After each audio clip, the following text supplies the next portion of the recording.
Physical method में सबसे पहले हम सनलाइट को कवर करेंगे। सनलाइट से भी माइक्रो ऑर्गेनिज्म डिस्ट्रॉय हो जाते हैं क्योंकि वहाँ से अल्ट्रा वायलेट रेज निकलती हैं जो कि माइक्रो ऑर्गेनिज्म पर इफ़ेक्ट करती हैं। जिस भी ऑब्जेक्ट को हमें स्टेराइल करना है, अगर हम उसको धूप की प्रेजेंस में रखें तो जो ऑब्जेक्ट में प्रेजेंस मॉइस्चर है वो इवोपरेट हो जाएगा और जो हमारा ऑब्जेक्ट है वो ड्राई हो जाएगा और माइक्रो ऑर्गेनिज्म से फ्री हो जाएगा। लेकिन ये जो है सनलाइट काफ़ी नेचुरल मेथड है और काफ़ी ओल्डेस्ट मेथड है। जो वाटर के टैंक्स होते हैं, जो लेक्स होती हैं, वहाँ पे जो माइक्रो ऑर्गेनिज्म प्रेजेंट होते हैं उनको डिस्ट्रॉय करने के लिए सनलाइट का यूज़ किया जाता है। लेकिन ये इतना रिलायबल मेथड नहीं होता है। नेक्स्ट है हीट। स्टेरिलाइजेशन की प्रोसेस में मोस्ट कॉमनली हीट जो है वो यूज़ किया जाता है। हीट जो है यहाँ पे दो तरीके के हैं, ड्राई हीट और मॉइस्ट हीट। ड्राई हीट से जो हीट प्रोड्यूस हो रही है वो एकदम ड्राई फॉर्म में होती है, यानी कि उसमें कोई वाटर प्रेजेंट नहीं होता। वहीं मॉइस्ट हीट से जो हीट प्रोड्यूस होती है उसमें वाटर प्रेजेंट होता है और स्टीम प्रोड्यूस होती है जो कि माइक्रो ऑर्गेनिज्म को डिस्ट्रॉय कर देती है। ड्राई हीट का जो मोड ऑफ एक्शन होता है वो ये है कि वो माइक्रो ऑर्गेनिज्म के प्रोटीन को और डीएनए को डैमेज कर देती है और माइक्रो ऑर्गेनिज्म के सेल को ऑक्सीडाइज कर देती है, जिस वजह से जो माइक्रो ऑर्गेनिज्म है वो डिस्ट्रॉय हो जाता है।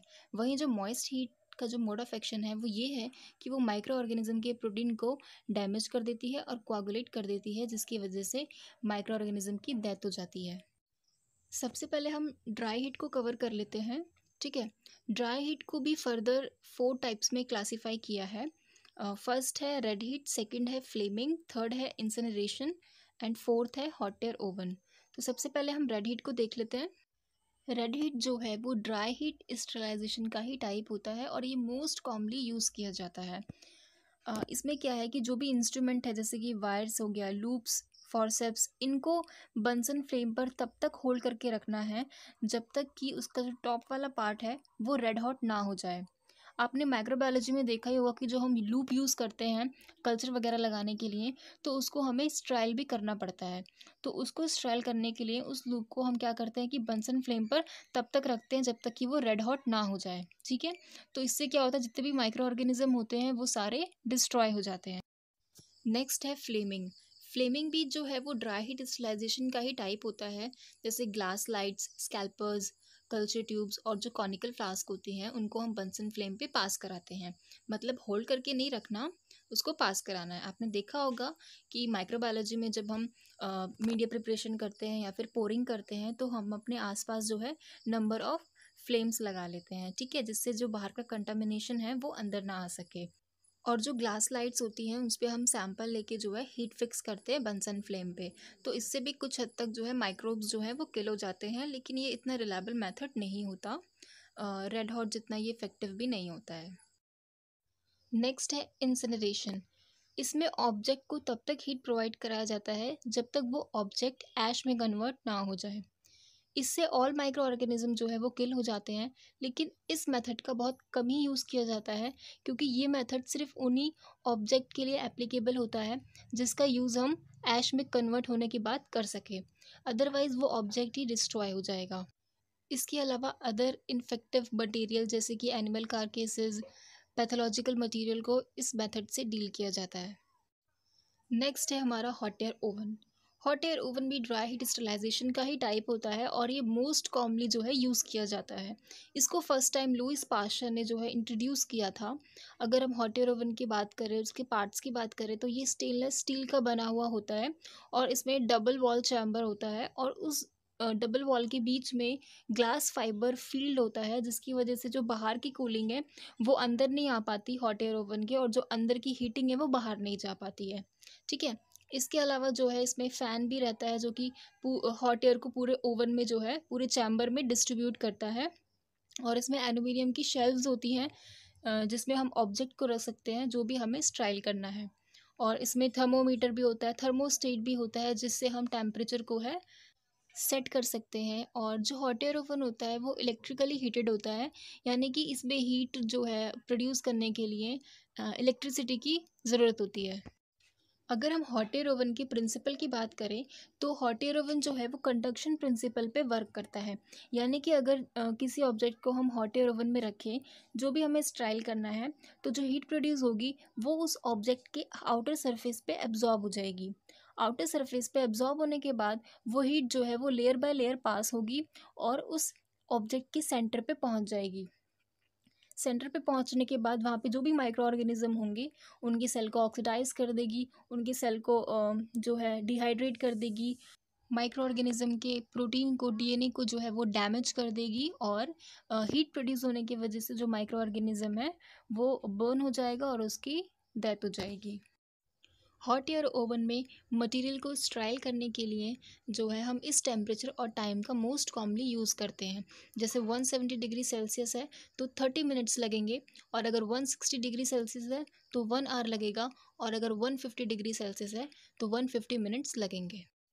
ये कुछ मटेरियल हैं जिनको हम हॉट एयर ओवन में स्ट्राइल करते हैं, जैसे कि glass wares like glass rinse, petri dish, flask, pipettes and test tube, और कुछ सर्जिकल इंस्ट्रूमेंट्स हैं जैसे कि स्कैल्पर्स, सीजर्स और फॉर्सेप्स, और कुछ केमिकल्स हैं जैसे कि liquid paraffins, fats, sulphonamide powders etcetera. अभी तक हमने ड्राई हीट को कवर किया, अब हम मॉइस्ट हीट को कवर करेंगे। मॉइस्ट हीट में भी 3 टेम्परेचर हैं। एक है जिसमें बिलो 100 डिग्री सेल्सियस पे हम ऑब्जेक्ट को स्टाइल करते हैं। सेकंड है 100 डिग्री सेल्सियस पर हम ऑब्जेक्ट को स्टाइल करते हैं। और थर्ड है 100 डिग्री सेल्सियस के अबव पे हम जिस ऑब्जेक्ट को स्टाइल करते हैं उनके बारे में हम जो है भी कवर करेंगे।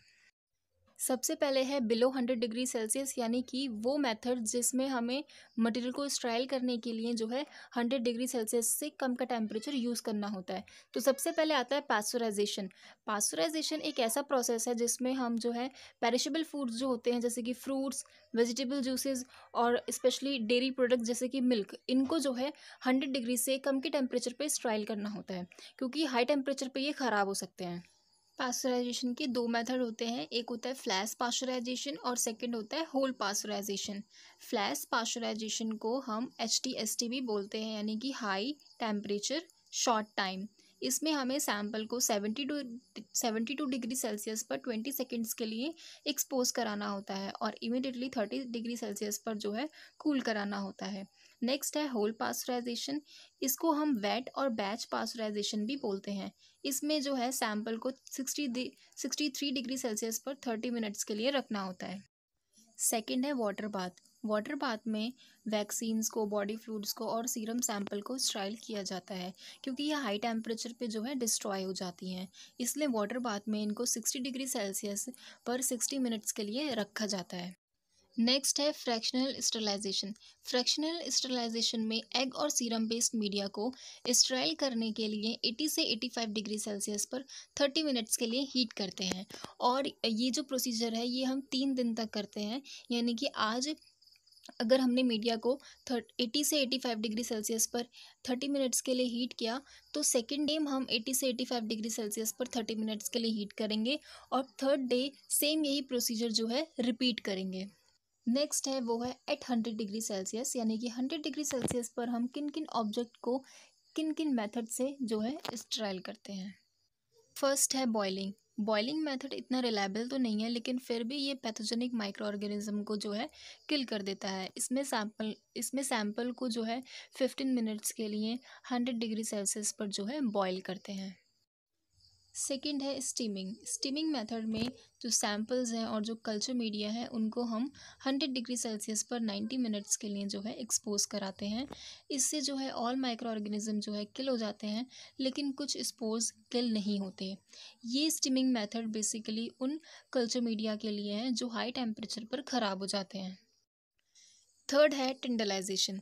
टिंडलाइजेशन में हम सैंपल को और मीडिया को जो है 100 डिग्री सेल्सियस पर 20 मिनट्स के लिए जो है स्टीम करते हैं, और ये जो प्रोसेस है ये 3 दिन तक हम ये कैरिड आउट करते हैं। यानी कि फर्स्ट डे जो है हमने मीडिया को 100 डिग्री सेल्सियस पर 20 मिनट्स के लिए जो है स्टीम दिया। इसके बाद second day same 100 degree Celsius पर 20 मिनट्स के लिए हम स्टीम देंगे, और थर्ड डे जो है हम सेम यही प्रोसेस जो है रिपीट करेंगे। मेनली जो एग, जेलेटिन और शुगर कंटेनिंग मीडिया होते हैं उनकी स्टरलाइजेशन के लिए हम टिंडलाइजेशन मेथड्स का जो है यूज़ करते हैं। नेक्स्ट है अबव 100 डिग्री सेल्सियस, और ये टेम्परेचर जो है हम सिर्फ ऑटोक्लेव में ही यूज़ करते हैं। आप पिक्चर में ऑटोक्लेव को देख सकते हैं। अगर हम इसके पार्ट्स की बात करें तो सबसे पहले हम नीचे से स्टार्ट करते हैं, ठीक है। इसमें सबसे पहले जो है स्टैंड आता है, ठीक है। स्टैंड वो है जिसके ऊपर जो है ऑटोक्लेव स्टैंड होता है, ठीक है। इसके बाद इसमें एक हीटिंग इलेक्ट्रोड है, यानी ऑटोक्लेव के अंदर एक रॉड होती है जिसकी वजह से जो है हीट प्रोड्यूस होती है, ओके। इसके बाद इसमें एक स्टैंड होता है अंदर की तरफ जिसमें हम बकेट को रखते हैं, ठीक है। जो भी हमें मटेरियल को स्ट्राइल करना है वो हम बकेट में रख के उस स्टैंड पर जो है बकेट को रखते हैं, ठीक है। एक और चीज़, ऑटोक्लेव में जो स्टरलाइजेशन का प्रोसेस होता है इसमें जो है वाटर का यूज़ होता है, ठीक है। तो वाटर का लेवल कितना होना चाहिए ऑटोक्लेव में, ठीक है, तो ये भी काफ़ी इंपॉर्टेंट है। वाटर का लेवल जो है वो ना ही बहुत ज़्यादा होना चाहिए, क्योंकि अगर ज़्यादा होगा तो प्रेशर नहीं बनेगा ऑटोक्लेव में, और ना ही बहुत कम होना चाहिए, ठीक है। तो ऑटोक्लेव में जो वाटर का लेवल है वो इतना होना चाहिए कि जो रॉड है ऑटोक्लेव के अंदर वो जो है एकदम कवर हो जाए, और जो बकेट है उसकी सरफेस से वो जो वाटर का लेवल है वो टच होना चाहिए। इतना वाटर का लेवल जो है ऑटोक्लेव में होना चाहिए। इसके अलावा ऑटोक्लेव में दो जैकेट होती है, एक इनर जैकेट और एक आउटर जैकेट। जो इनर जैकेट होती है वो ऑटोक्लेव के अंदर के कांटेक्ट में होती है, यानी कि वाटर के कांटेक्ट में होती है, और जो आउटर जैकेट होती है वो ऑटोक्लेव के बाहर के कांटेक्ट में होती है। इसके अलावा ऑटोक्लेव में कुछ नट्स भी होते हैं, कुछ स्क्रू जो जैसे जो ऑटोक्लेव है ऑटोक्लेव को कवर किया जाता है उसको टाइट करके, ताकि जो प्रेशर है वो बाहर रिलीज ना हो। ऑटोक्लेव में प्रेशर गॉज भी होता है, जो ऑटोक्लेव के अंदर का जो प्रेशर है वही प्रेशर गॉज जो है वो बताता है। और फिर इसमें एक रिलीज़ वाल्व भी होता है, जो मतलब कि जब स्टरलाइजेशन के प्रोसेस जो है वो ख़त्म हो जाता है तो अंदर का जो प्रेशर होता है उसको रिलीज़ करने के लिए हम रिलीज़ वाल्व का जो है यूज़ करते हैं। इसके अलावा इसमें एक सेफ्टी वाल्व भी होता है जो कि काफ़ी इम्पॉर्टेंट होता है। सेफ्टी वॉल्व जो है ये एक थिन रबर का बना हुआ होता है। ये कब यूज़ में आता है, इन केस जब कभी ऑटोक्लेव के अंदर जो प्रेशर है वो काफ़ी ज़्यादा हो जाता है और वो विसल्स के थ्रू नहीं निकल पाता, ठीक है। तो उस टाइम पे जो ऑटोक्लेव के अंदर का जो प्रेशर है वो काफ़ी ज़्यादा हो जाता है, और इस समय फिर ऑटोक्लेव का जो है फटने का जो चांसेस है वो काफ़ी ज़्यादा हो जाएगा। तो इसको प्रिवेंट करने के लिए जो सेफ्टी वॉल्व है, ये जो है ये फट जाती है, ठीक है। इनकी जो वॉल्व है ये फट जाती हैं और प्रेशर जो है वो बाहर निकल जाता है। तो इस तरीके से जो सेफ्टी वॉल्व है ये ऑटोक्लेव को फटने से बचाती है। अगर हम ऑटोक्लेव के प्रिंसिपल की बात करें तो ऑटोक्लेव के अंदर जब हम वाटर को फिल करते हैं और जिस भी मटेरियल को हमें स्ट्राइल करना है उसको हम बकेट में रख के ऑटोक्लेव में रखेंगे, ठीक है। तो जब वाटर जो है 100 डिग्री सेल्सियस पर जब बॉयल होगा तो एक स्टीम प्रोड्यूस होगी, ठीक है। अब वो वेपर जो प्रोड्यूस हो रहा है स्टीम, वो ऑटोक्लेव के बाहर नहीं निकल पाएगी क्योंकि ऑटोक्लेव जो है वो क्लोज्ड है, ठीक है। तो इससे एक प्रेशर जनरेट होगा। तो जब धीरे धीरे प्रेशर जो है बढ़ेगा तो साथ ही साथ टेम्परेचर भी जो है ऑटोक्लेव के अंदर का वो बढ़ना शुरू हो जाएगा, और वो टेम्परेचर बढ़ के 121 डिग्री सेल्सियस तक पहुंच जाएगा, ठीक है। अब जो स्टीम का प्रेशर है वो काफ़ी हाई है, तो वो रिटर्न होके ऑटोक्लेव में रखे उस ऑब्जेक्ट पर पेनिट्रेट करेगा, ठीक है। उसमें जो भी माइक्रो ऑर्गेनिज्म प्रेजेंट है उस ऑब्जेक्ट में, उस माइक्रो ऑर्गेनिज्म में वो पेनिट्रेट करेगा स्टीम है, और उसकी जो प्रोटीन है उसको डैमेज कर देगा और उसकी प्रोटीन को कोआगुलेट कर देगा, जिसकी वजह से जो माइक्रो ऑर्गेनिज्म है वो अपने प्रोटीन का यूज़ नहीं कर पाएगा और उसकी डेथ हो जाएगी। तो इस तरीके से जो भी हमारा मटेरियल है वो ऑटोक्लेव में स्टेराइल हो जाएगा। और जो मॉइस्ट हीट स्टरलाइजेशन होता है वो काफ़ी रिलायबल होता है as compare to dry heat sterilisation, क्योंकि मॉइस्ट हीट स्टरलाइजेशन में जो वेपर प्रोड्यूस होते हैं उनकी जो पेनिट्रेशन की पावर होती है वो काफ़ी ज़्यादा होती है as compare to dry heat sterilisation. और मॉइस्ट हीट स्टरलाइजेशन को हम जो है स्टीम स्टरलाइज़र भी बोलते हैं। ऑटोक्लेव में मेनली हम बायोहजार्डियस वेस्ट, कल्चर मीडियाज और सर्जिकल इंस्ट्रूमेंट और जो ग्लास वेयर्स हैं इनको जो है हम ऑटोक्लेव में स्ट्राइल करते हैं। नेक्स्ट है रेडिएशन। रेडिएशन दो तरीके के होते हैं, आयनाइजिंग रेडिएशन और नॉन आयनाइजिंग रेडिएशन। सबसे पहले हम आयनाइजिंग रेडिएशन पढ़ेंगे। आयनाइजिंग रेडिएशन में गामा रेज और एक्स रेज आते हैं। चलिए पढ़ते हैं इनके मोड ऑफ एक्शन। इनकी जो वेवलेंथ होती है वो काफ़ी शॉर्ट होती है और इनकी एनर्जी काफ़ी हाई होती है, जिसकी वजह से इनकी जो पेनिट्रेशन की पावर होती है वो काफ़ी ज़्यादा होती है। और ये बैक्टीरियल के जो एंडोस्पोर है और उनका जो वेजिटेटिव सेल है उनको ये डिस्ट्रॉय करते हैं, और जो भी माइक्रोब्स हैं उनके डीएनए को ये डैमेज कर देते हैं, जिसकी वजह से उनके जो डीएनए हैं उनके शेप में, उनके स्ट्रक्चर में काफ़ी चेंजेस आ जाता है। ठीक है, एक तरीके से ये म्यूटेशन कॉज करते हैं, जिसकी वजह से वो जो माइक्रो ऑर्गेनिज्म है उसकी डेथ हो जाती है। और जो आयनाइजिंग रेडिएशन होते हैं ये माइक्रोब्स को बिना टेम्परेचर को इंक्रीज किए उनको किल करते हैं, इसीलिए इनको कोल्ड स्टेरिलाइजेशन भी बोलते हैं। नेक्स्ट है non ionising radiation. Non ionising radiation में यूवी रेज और इंफ्रारेड रेज आती हैं। इनके अगर हम मोड ऑफ एक्शन की बात करें तो इनकी जो वेवलेंथ होती है वो काफ़ी लॉन्गर होती है, जिसकी वजह से इनकी एनर्जी काफ़ी लो होती है, और इसी की वजह से इनकी जो पेनिट्रेशन की पावर है वो भी काफ़ी लो होती है, और इसीलिए ये सिर्फ किसी भी ऑब्जेक्ट के सरफेस को ही स्ट्राइल कर सकते हैं। नॉन आयनाइजिंग रेडिएशन जो होते हैं ये बैक्टीरिया का जो नाइट्रोजनस वेस्ट है उसकी फॉर्मेशन को ये स्टॉप कर देते हैं, जिसकी वजह से जो उनका डीएनए है वो रेप्लिकेट नहीं हो पाता और उनमें जो है म्यूटेशन कॉज हो जाती है। और नॉन आयनाइजिंग रेडिएशन का यूज़ हम ऑपरेशन थिएटर्स और लैमिनार एयर फ्लो में करते हैं। नेक्स्ट है फिल्ट्रेशन मेथड। फिल्ट्रेशन मेथड काफ़ी यूनिक मेथड होता है अदर मेथड से, क्योंकि फिल्ट्रेशन के मेथड्स में जो है हम माइक्रोब्स को डिस्ट्रॉय करने की बजाय उसको रिमूव कर देते हैं। ठीक है, और फिल्ट्रेशन मेथड हम सिर्फ उन्हीं सैम्पल्स के लिए यूज़ कर सकते हैं जो कि हीट सेंसिटिव होते हैं। ठीक है, जैसे कि सीरम सैम्पल्स, वैक्सीन्स, एंटीबायोटिक्स, ये सारे बायोलॉजिकल सैम्पल्स जो होते हैं ये हीट सेंसिटिव होते हैं, इसलिए हम इनको प्योरीफाई करने के लिए जो है फिल्ट्रेशन मेथड का यूज़ करते हैं। इसके अलावा फिल्ट्रेशन मेथड में हम जो है एयर का प्योरीफिकेशन भी कर सकते हैं। तो फिल्ट्रेशन की भी दो मेथड है, एक है डेप्थ फिल्टर और सेकेंड है मेम्ब्रेन फिल्टर। तो सबसे पहले हम डेप्थ फिल्टर को कवर करते हैं। डेप्थ फिल्टर में भी एक पोरस मीडियम होता है जिसके अंदर जो पार्टिकल है वो रह जाता है और नीचे से जो है स्टेराइल सैंपल पास हो जाता है। ठीक है, डेप्थ फिल्टर को हम तब यूज़ करते हैं जब कभी बहुत ज़्यादा सैंपल का लोड होता है, बहुत ज़्यादा कंटामिनेशन होता है उसमें, तब हम डेप्थ फिल्टर का यूज़ करते हैं। अगर हम मतलब डेप्थ फिल्टर के अलावा अगर हम किसी और फिल्टर का यूज़ करेंगे तो वो जो फ़िल्टर है, जैसे कि मेम्ब्रेन फ़िल्टर का अगर हम यूज़ करेंगे तो वो ब्लॉक हो जाएगा। ठीक है, ज़्यादा कंटामिनेशन होने की वजह से। तो जब ज़्यादा लोड होता है कभी भी सैंपल का, ठीक है, तो हम जो है डेप्थ फिल्टर ही यूज़ करते हैं। डेप्थ फिल्टर का जो है हम इंडस्ट्रियल स्केल पर यूज़ करते हैं, जैसे कि फूड बेवरेज और केमिकल्स को फिल्टर करने के लिए हम डेप्थ फिल्टर का यूज़ करते हैं। इसके अलावा जो डेप्थ फिल्टर होता है ये बैक्टीरियोलॉजिकल फ़िल्टर नहीं होता, यानी कि डेप्थ फिल्टर से हम जो है बैक्टीरिया को रिमूव नहीं कर सकते। हाँ, अगर सैंपल में कंटामिनेशन ज़्यादा है, बहुत क्लाउडीनेस है, टर्बिडिटी है, तो उसको रिमूव करने के लिए जो है हम डेप्थ फिल्टर का यूज़ करते हैं, अदरवाइज़ ये बैक्टीरियोलॉजिकल फ़िल्टर नहीं होता। नेक्स्ट फिल्टर है मेम्ब्रेन फिल्टर। मेम्ब्रेन फिल्टर जो है ये बैक्टीरियोलॉजिकल फिल्टर होता है, यानी कि इस मेम्ब्रेन फिल्टर से हम बैक्टीरिया को रिमूव करते हैं।